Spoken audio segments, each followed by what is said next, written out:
मैं चंद्रशेखर आजाद 11 सितंबर को दिल्ली रामलीला मैदान में अपने मुद्दों और मांगों को लेकर एक आंदोलन हम लोगों ने बुलाया और मेरा विश्वास है कि हर बार की तरह इस बार भी आप लोग बड़ी संख्या में दिल्ली पहुंचकर इस आंदोलन को मजबूत करने का काम करेंगे। जैसे 2 अप्रैल का आंदोलन हो, दिल्ली में एनआरसी का आंदोलन हो, दिल्ली में जब हमारा गुरु घर टूटा उसका आंदोलन हो, या उसके अलावा भी कभी भी जब मैंने आपको, चाहे 21 जुलाई का आंदोलन हो जब मेरे ऊपर गोली चली थी, समाज की बहुत सारी मांगों को लेकर हमने ज्ञापन दिया था, ऐसे सभी मामलों में बहुजन समाज के लोगों ने देश भर से मेरी एक आवाज पर आंदोलन को ताकत देने के लिए, अपना बल दिखाने के लिए हमेशा आगे बढ़ के इस लड़ाई को, संघर्ष को महान पुरुषों के रास्ते पर चल के आगे बढ़ाने का काम किया। मेरे आज भी याद है, कभी ऐसा नहीं हुआ कि मैंने आपको याद किया, आपसे आग्रह किया और आपने मेरे आग्रह को स्वीकार नहीं किया। जब मैंने आग्रह किया, आप लोगों ने काम छोड़ के, भूख प्यास की चिंता न करते हुए, अपने छोटे छोटे साधनों से, बस, ट्रेन, प्राइवेट गाड़ियों से, कई बार तो पैदल भी हमारे साथियों ने अन्य प्रदेशों से चलकर समाज में जो लोग सोए हुए हैं उनको भी संदेश देने का काम किया कि हमें सब लोगों को मिलकर दिल्ली पहुंचकर आंदोलन को ताकत देनी चाहिए। इस बार मैं महत्वपूर्ण रूप से भीम आर्मी आजाद समाज पार्टी के बहादुर योद्धाओं को और बहुजन समाज के लोगों को कहना चाहता हूं कि जिस तरह से सरकार ने निजीकरण करके हमारे लोगों को मिलने वाले संवैधानिक अधिकारों को खत्म करने की एक कोशिश की है, जिस तरह से सुप्रीम कोर्ट के ऑर्डर के बाद रिजर्वेशन इन प्रमोशन लागू नहीं किया गया है, जिस तरह से बैकलॉग देश में अभी नहीं भरा गया है, जिस तरह से क्रीमी लेयर का सिद्धांत लागू करके संविधान के द्वारा प्रदत्त जातिगत आरक्षण की हत्या करने का प्रयास किया जा रहा है, जिस तरह से ईडब्ल्यूएस देकर पहले ही संविधान की हत्या का एक प्रारूप, एक आधार तैयार कर लिया है, जिस तरह से 2 अप्रैल 2018 के मुकदमे अभी तक वापस नहीं हुए, जिस तरह से देश में दलितों, पिछड़ों, आदिवासियों, किसानों और धार्मिक भावना को ध्यान में रख के मुसलमानों पे, ईसाइयों पे, बौद्धिस्टों पे, जैनों पे, उनके धार्मिक स्थलों पे जिस तरह के हमले हो रहे हैं या उनकी मॉब लिंचिंग की जा रही है और पिछले कुछ दिनों में घटनाएं बढ़ी हैं, ये भी आपके सामने है। मैं मानता हूं लोकतंत्र में जनता मालिक होती है, लेकिन आज की सरकारें जनता की बहुत अहमियत नहीं समझती, इसलिए वो लगातार उन अधिकारों को कुचलने का बड़ी तेजी से प्रयास करती रहती है। इस बार भी समाज पे विपत्ति आन पड़ी है और मैं आपसे आग्रह करता हूं, साथ साथ मैं भीम आर्मी आजाद समाज पार्टी के साथियों से यह कहना चाहता हूं कि उनको वो कर भी रहे हैं, लेकिन मैं उनसे चाहता हूं कि समाज को जागरूक करने के लिए वो गांव-गांव मीटिंग करें आने वाले दिनों में। आज 4 तारीख है और 5 दिन का, 6 दिन का समय आपके पास है, जो दिल्ली के नजदीक रहते हैं, हरियाणा के लोग हों,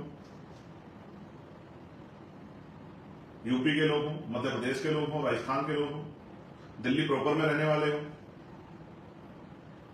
इन स्टेटों के लोगों से तो मैं आग्रह करूंगा कि वो अपनी बस्तियों में, गलियों में, मोहल्लों में, गांव में मीटिंगें करके समाज के लोगों को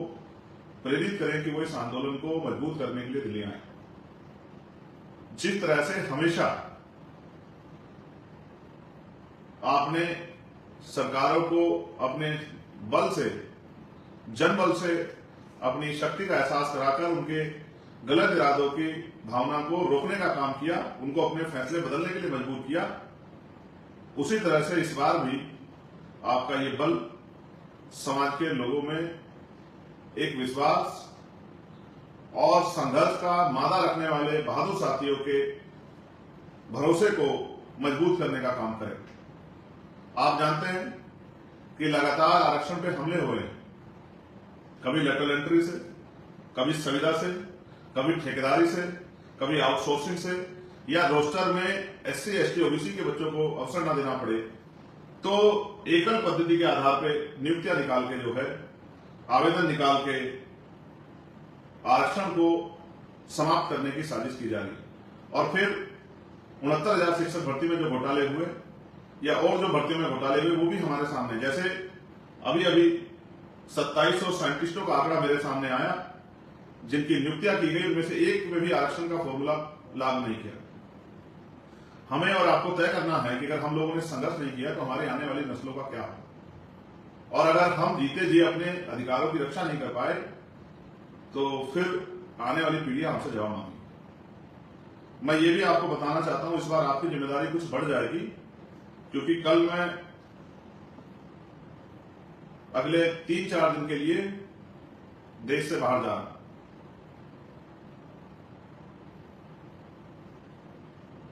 संत रामानंद जी महाराज जो कौम के शहीद थे, मैंने ये संकल्प लिया था कि जब भी मैं लोकसभा जीतने के बाद और मेरे पास पासपोर्ट होगा कि मैं दूसरे देश में जा सकता हूं, तो किसी भी चुनाव का हिस्सा मैं तभी बनूंगा जब मैं संत रामानंद जी की शहीदी स्थल पर नमन करके माथा टेक के आ जाऊंगा। मैंने उनके जीवन से संघर्ष करना और त्याग करना और अपने जीवन को समाज के नाम बलिदान करना सीखा है। हरियाणा में चुनाव है और जम्मू में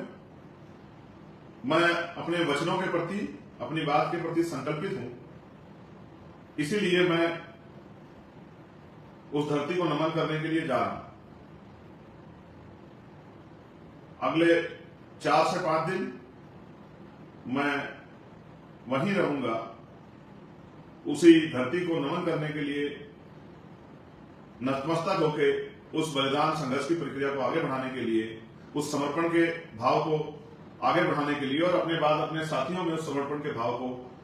आत्मसात करने के लिए, उन तक पहुंचाने के लिए मैं वहां जा रहा हूं। मैं आपसे उम्मीद करता हूं, हर बार मैं यहां रह के आप लोगों को फोन के माध्यम से, जो मीटिंगों के माध्यम से और माध्यम से आपसे अपील करता था कि आप आंदोलन कामयाब करें, जिम्मेदारी समझे। इस बार आपको जिम्मेदारी स्वतः उठानी है, क्योंकि ऐसा नहीं कि अब मैं अकेला इस काम को आगे बढ़ा रहा हूं। अब इस आंदोलन में पहले से भी हमारे राष्ट्रीय स्तर के सभी पदाधिकारी और हमारे बूथ तक का अंतिम कार्यकर्ता, हमारा भाई, हमारी बहन, हमारे परिवार के साथी, वो भी अपनी पूरी जिम्मेदारी को अदा कर रहे हैं। तो इस बार मैं आपसे उम्मीद करूंगा कि 11 तारीख को जब मैं आपके बीच आंदोलन में पहुंचूंगा दिल्ली रामलीला मैदान में, तो नजारा वैसा ही होगा जैसे हर बार आपने इस शक्ति को बढ़ाने का काम किया, ताकत को बढ़ाने का काम किया। आज हम जो कुछ भी हैं वो अपने बहुजन समाज की वजह से हैं। अभी देश में बहुत सारी चीजें होनी बाकी, जैसे ठेकेदारी प्रथा खत्म होनी बाकी, जैसे मंडल कमीशन की सारी सिफारिशें लागू होनी बाकी, जिस तरह से संख्या के आधार पर आरक्षण की व्यवस्था होनी बाकी, निजी क्षेत्रों में आरक्षण की मांग हम लोगों ने की, निजी क्षेत्रों में आरक्षण की व्यवस्था होनी बाकी, गरीब तक रोटी कपड़ा मकान की व्यवस्था पहुंचना भी बाकी, साथ साथ बहन बेटियों पे जो शोषण होता है वो शोषण अभी रुका नहीं, उसको थामना जरूरी है। इस बात को भी हमें नजरअंदाज नहीं करना है। साथ साथ नौजवानों के लिए रोजगार के अवसर, किसानों मजदूरों के अधिकारों की रक्षा, उनकी फसलों के उचित दाम, उनको न्यूनतम वेतन मजदूरों के लिए, साथ साथ देश में अच्छी पढ़ाई, अच्छी शिक्षा व्यवस्था, अच्छी चिकित्सा व्यवस्था, कुटीर उद्योग लगा के महिलाओं को घरों तक रोजगार, संपूर्ण रूप से सामाजिक न्याय, ये इन सब चीजों में एक बहुत बड़ा काम होना बाकी है। तभी संभव होगा, लगातार निजीकरण के जरिए जिस तरह से सरकारी नौकरी खत्म किया जा रहा है उसमें रोकथाम, ये तभी संभव होगा जब हम लोग अपनी ताकत बढ़ाएं। मैं आपसे आग्रह करता हूं, और मेरी गैर मौजूदगी में हमारे भीम आर्मी के राष्ट्रीय स्तर के सभी पदाधिकारी, अध्यक्ष जी, महासचिव और तमाम सब साथी,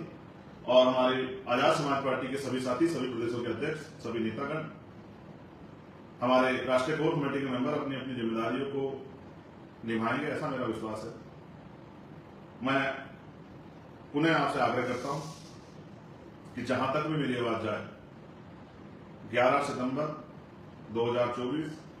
सुबह 9:30-10 बजे रामलीला मैदान में मैं आपका इंतजार करूंगा। और मेरी उम्मीद और विश्वास है कि इस बार का आंदोलन इतना ताकतवर होगा कि सरकार की नींद उड़ जाएगी और सरकार हमारे अधिकारों के खिलाफ फैसले लेने से पहले 1000 बार सोचेगी। बहुत बहुत धन्यवाद। जय भीम, जय भारत, जय संविधान, जय मंडल, जय जोहार, जय जवान, जय किसान, जय विज्ञान। धन्यवाद।